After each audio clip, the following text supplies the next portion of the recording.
Keith, New England Whiskey, with my good buddy Austin, Moon's Tavern. Get another episode of Neat Conversation, your unscripted YouTube show, where we talk about anything and everything and just kind of go with it.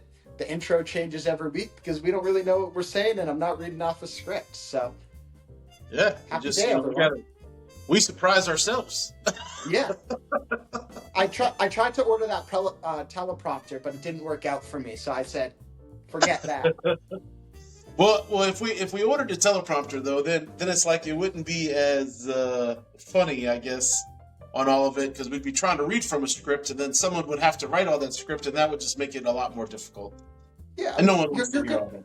I heard you were good buddies with like Will Ferrell. I thought he was gonna write for us, you know? Yeah.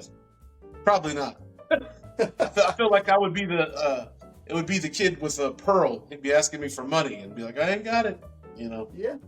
Anyway. Well, my glass is empty, and I feel Mine like we too. should fix that. So. Yes, sir. What are we sipping on today, Austin? Well, based off of our conversation, we talked about maybe doing some type of non-Kentucky bourbon out there. And I'm not going to say this is my favorite non-Kentucky bourbon, but it's up there. I mean, it's really, really good.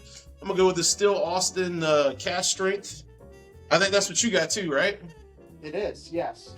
All right. Yeah, mine's the 116 proof. It says it's a limited release. It's a single barrel.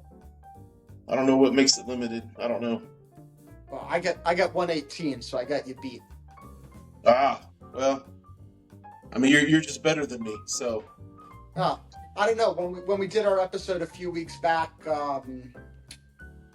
you had different proofs than me, so it seems like we're never proof matched exactly. So. Well, that's what makes it so great about these single barrels, right? I mean, it's kind of you're kind of getting your own experience with it all, and you're not being able to replicate the whole entire thing all the time, you know. The small batches would definitely help with that. But I think that's what makes the single barrels so great. You know, everyone's always chasing allocated whiskey. A lot of times you get some of these single barrels, man, it's better than the allocated stuff that you can get. Yeah, I mean, I definitely see that. And before I dive too deep into that, it's funny that you said, you know, this might not be your favorite non-Kentucky bourbon. And we can say that debate for a whole nother time. Is Jack Daniel's considered bourbon, or is it, you know, whiskey? It's always a big debate, but we'll save that for another time since we're moving to a different state today and we're drinking that Texas heat. I mean, yeah, good. I was just gonna say, but in terms of what I get from Texas, I mean, these Still Austin picks, Nancy, who, you know, a lot of people know from Joseph Magnus and her hand in so many other projects, definitely has her influence in this Still Austin, and I think she does a fantastic job with this. I think it's one of my favorites from Texas, especially given its price point, its heat, and it's a 2-year-old, so you're not, you know, you're not crazy up there in that, and I think there's a lot of good things that come from just this particular glass. Yeah, I mean, Still Austin, and I always, every time that I talk about Texas whiskey, I always kind of like to say that you've got kind of your levels, right? So you've got a Garrison who's just unapologetic. They're just like, Texas, right in your face. You like it or you don't like it.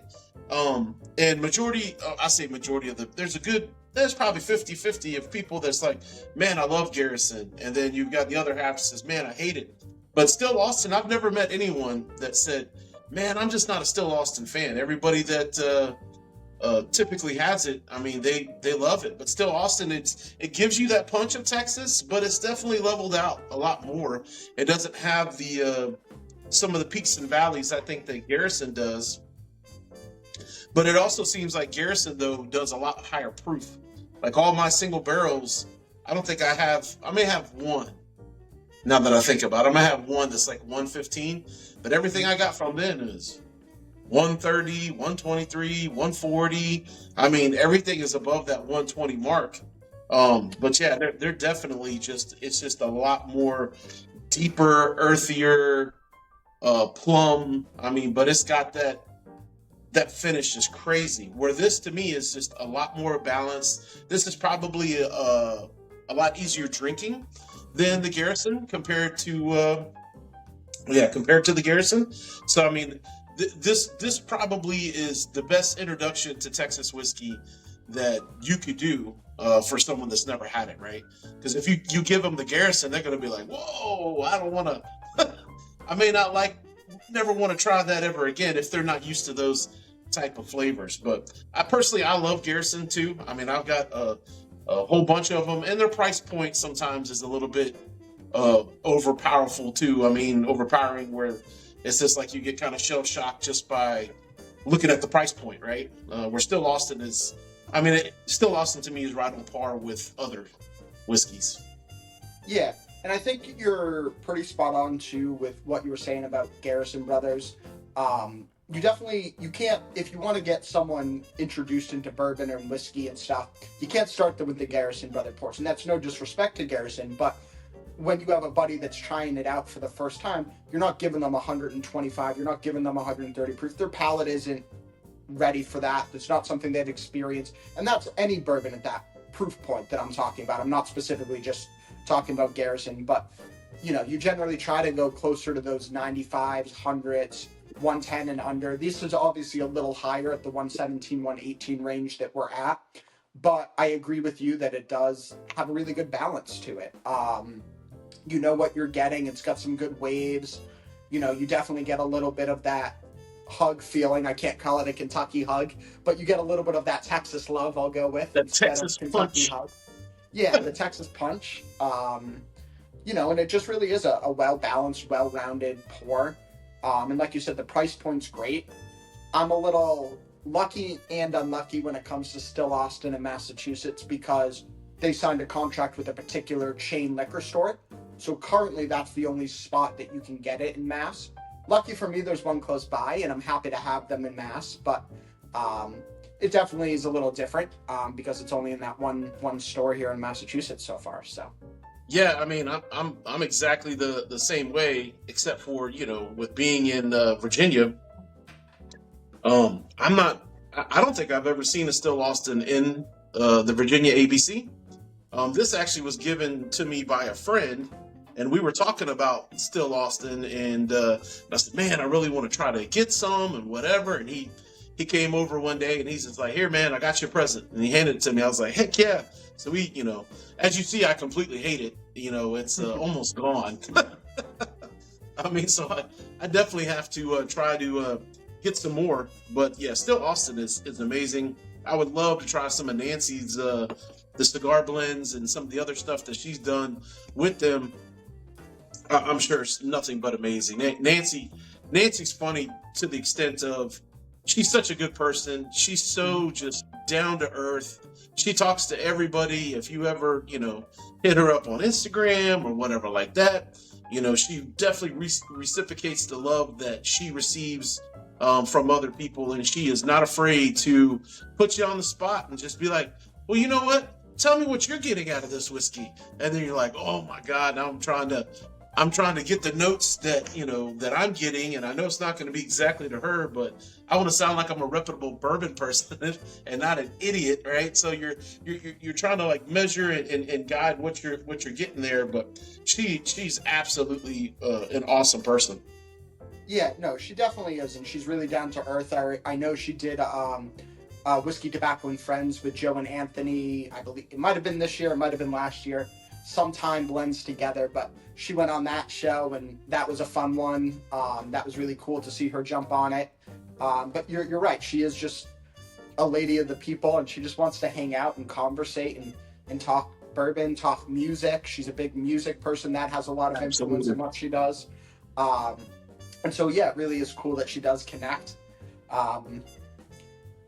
With us. Were you able to get any of the bottles that the Still Austin did? I thought that was so freaking cool, where you could take any Kentucky bottle and then get it refilled at Still. You're looking around, so apparently you have.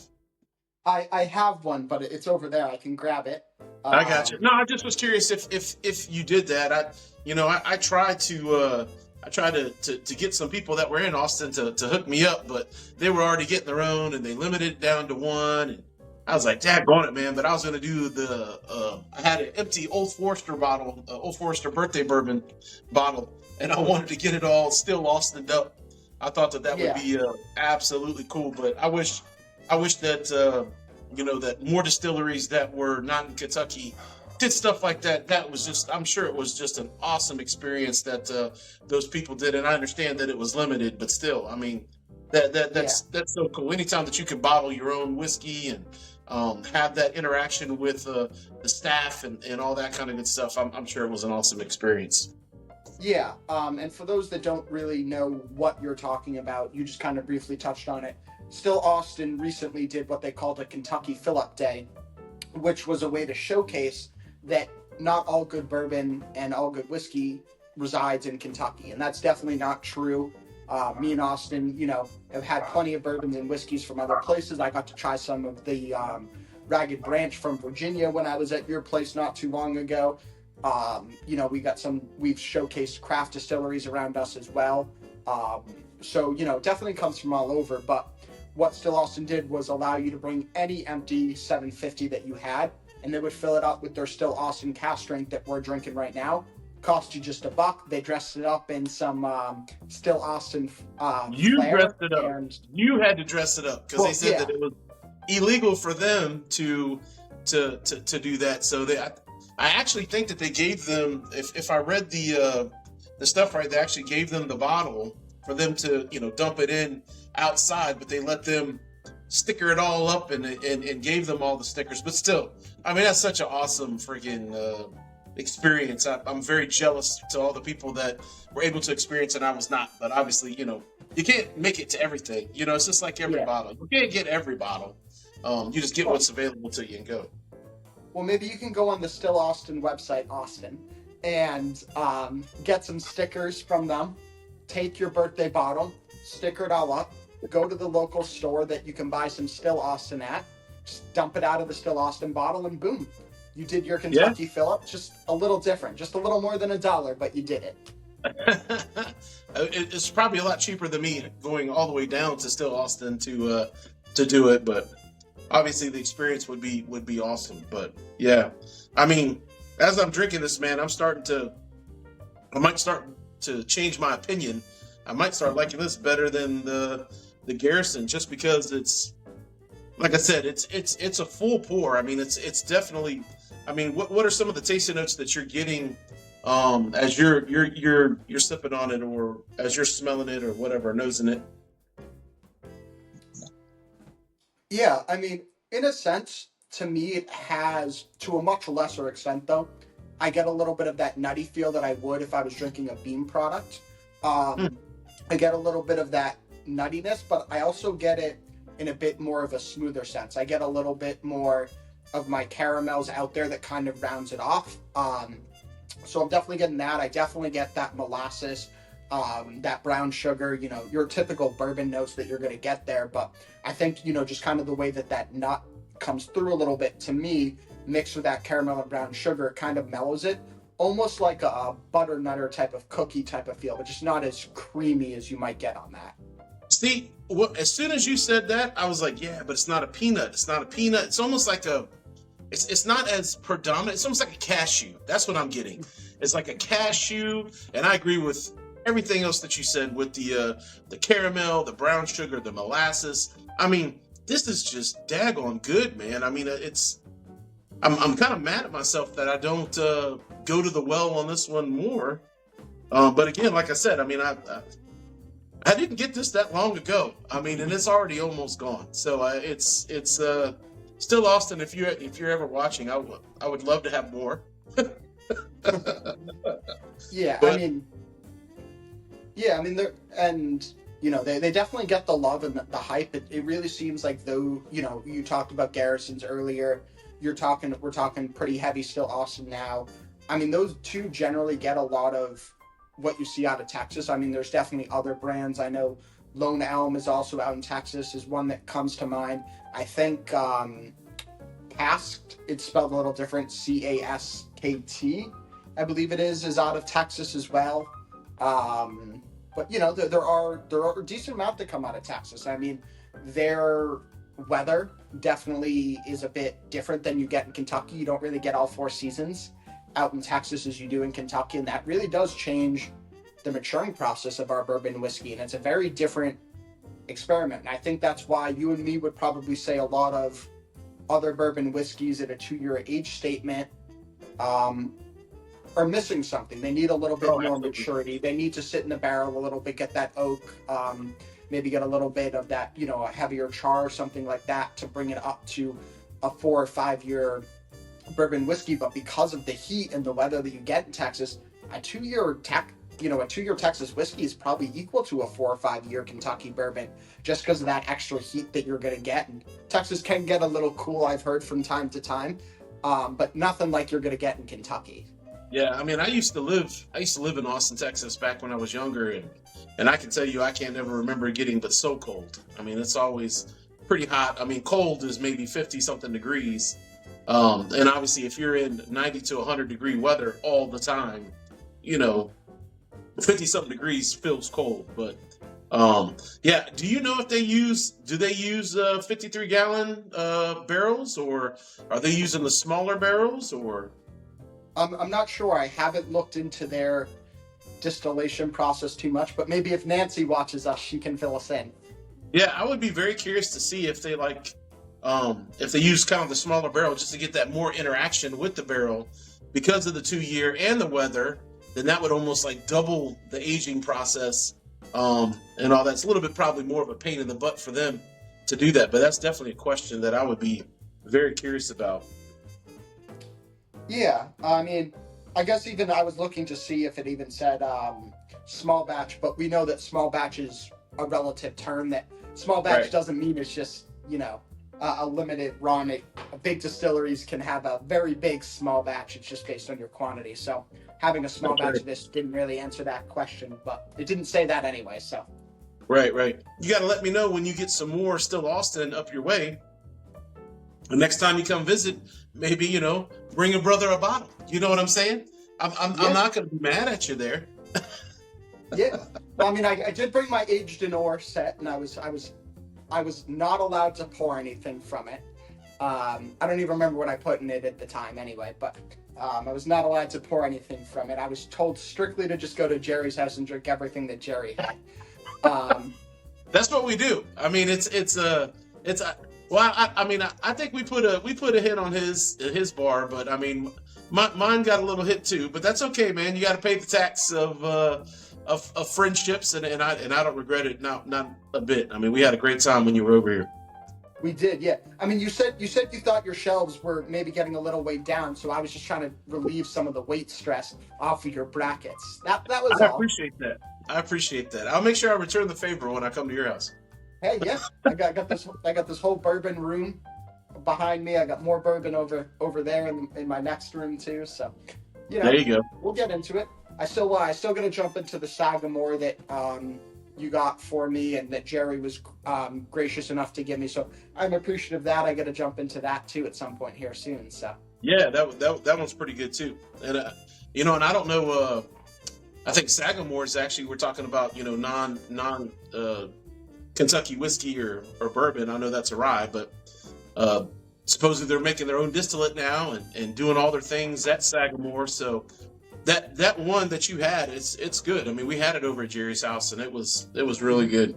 So yeah, yeah, I hear the same thing that they're on their own distillate. I think a couple of our friends in the Heavy Algorithm group went out there and did a pick recently. Dan and forget who else was there, but there were a couple other. I think I I don't think believe I Jason know her went. real name. Yeah, Yeah. Jason. Coffee Black meets Whiskey Neat. I think she was there with them as well. So they had a pretty good group out there. Some people that have tremendous bourbon palates that know what they're doing. So it's always cool to see people doing barrel picks and stuff like that. So Absolutely. Well, cool, man. Well, I guess this will wrap up this one. So, I mean, if y'all are into some of the flavors that we talked about and all that, I would definitely recommend the Still Austin and picking up a bottle, whether it's a single barrel or a small batch or whatever. I mean, that Texas love and Texas heat definitely will will do you right. It's not going to do you wrong. definitely won't. But I guess I'm gonna pour myself a little more if the camera didn't just catch that, because I'm enjoying this one and I didn't want the glass to be completely empty. But Yeah, I mean um, it's so good. yeah. Well, everyone, until next time, just let's keep the Austin here, having some neat pours, and hopefully you found this conversation neat as well. All right. Cheers, Cheers, brother. y'all. All right.